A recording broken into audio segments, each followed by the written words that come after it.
Good morning, students. Welcome to our next class. In the last class, we have completed three kingdoms classification or three explanation of three kingdoms: Kingdom Monera, Kingdom Protista, and Kingdom Fungi. We have completed their general characters as well as examples. So there are three kingdoms are finished and two kingdom explanations are left.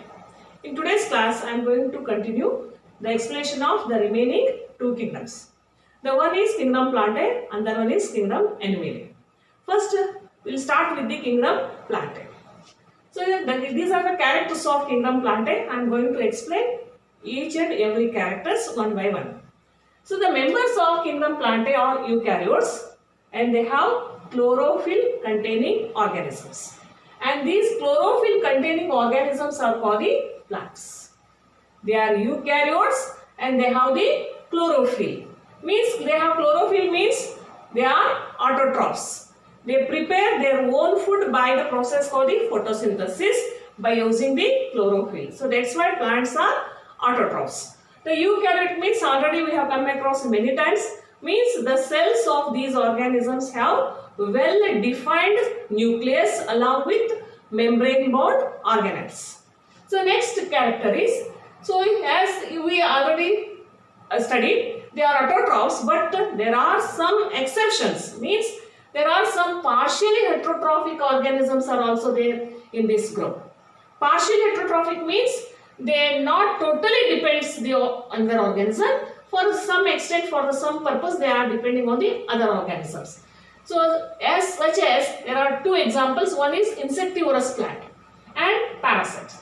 Insectivorous plants are those which feed on the insects because the lack of nitrogen. To get the nitrogen, they feed on the insects. Example for the insectivorous plants are bladderwort and Venus flytrap. And next, the another type of heterotrophic is parasites. Parasites are those which depends on the another organism for their food. So one such example we find in the group of Plantae is Cuscuta. Being a plant, it's also depending on another plant for its food. The next is the cell wall of the Kingdom Plantae is made by cellulose. They have the cell wall and that cell wall is made by the cellulose. And Kingdom Plantae has divided into 5 groups. They are algae, bryophytes, pteridophytes, gymnosperm and angiosperm. In later class we are study all these types of groups of plants in detail. And next very important character of this group is the Kingdom Plantae has two distinct phases. One is diploid sporophytic phase, another one is haploid gametophytic phase. One is diploid sporophytic phase, another one is haploid gametophyte. The life cycle of the plants has these two phases. They are alternating with each other. Diploid sporophyte is followed by the haploid gametophyte and haploid gametophyte is followed by the diploid sporophyte. They are alternating with each other. That's why their life cycle is called the alternation of generation.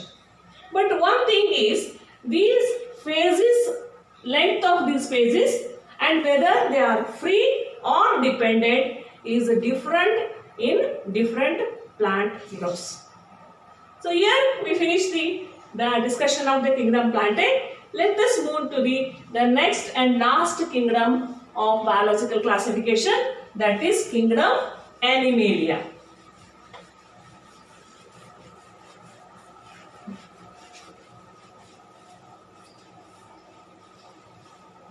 Kingdom Animalia.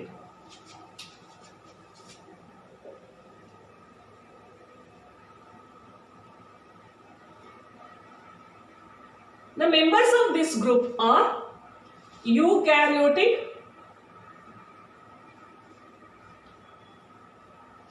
heterotrophic,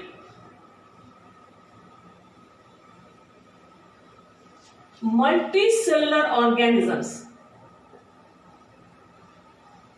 Multicellular organisms. means their cells have prominent nucleus with the membrane bound organelles. Heterotrophic means they are not able to prepare their own food. They have to depend on other organisms to get their food. That's why they are called the heterotrophic. And multicellular means their body is made by more than one cell. So that's why we used to call they are eukaryotic, heterotrophic, multicellular organisms. One more important point is their cells lack the cell wall. Their cells lack the cell wall. This is the main difference between plants and animals. Plant cells have cell wall which is made by cellulose, but animal cells have no cell wall. So here cell wall is completely absent in the cells of the animals. So that's why we used to say cells lack the cell wall. And next is they depend directly or indirectly on the plants. They depend directly or indirectly on plants for their food. So that's why we used to call them as a heterotrophic organism. And the digestion takes place inside the internal cavity. Digestion takes place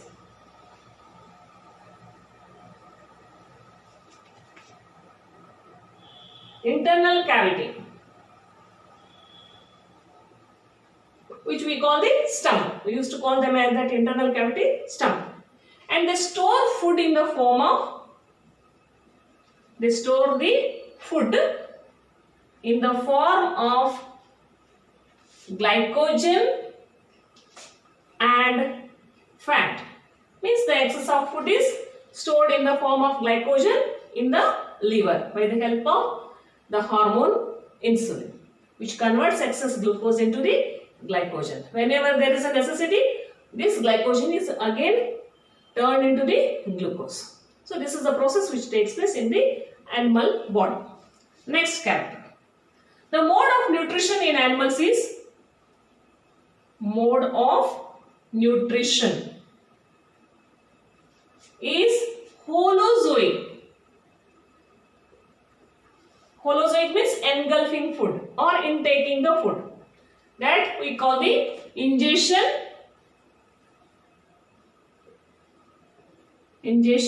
of food. Means they take the food with the help of mouth. Next. So these organisms have definite growth pattern. They have definite growth pattern.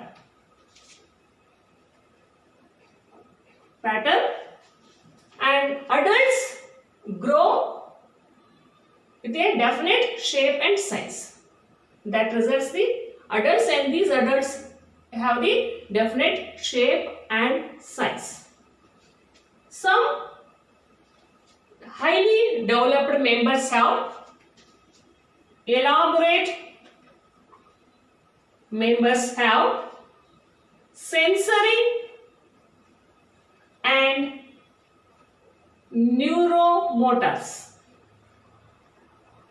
Some highly developed animals have the sensory and neuromotors. Means they feel whatever the things happening around them. So they have the neuromotors, means nervous system. They have the developed nervous system, and nervous system controls the activities of this animal's body. So these organs or these structures present only in the elaborate organisms or like highly developed organisms. And the sexual reproduction. The sexual reproduction takes place by the copulation of male and female, and that leads the embryological development. When male and female individual copulate, the male inseminate or release the sperms inside the uterus of the female body, where male and female gametes fuse, fertilization takes place, and this fertilization results the zygote formation, When zygote starts developing, that we call the embryo. And the embryo development when completes, the birth of a child or offspring takes place. So these are some of the characters of the kingdom Plantae. So here we conclude the explanation of all the 5 kingdoms. Thank you.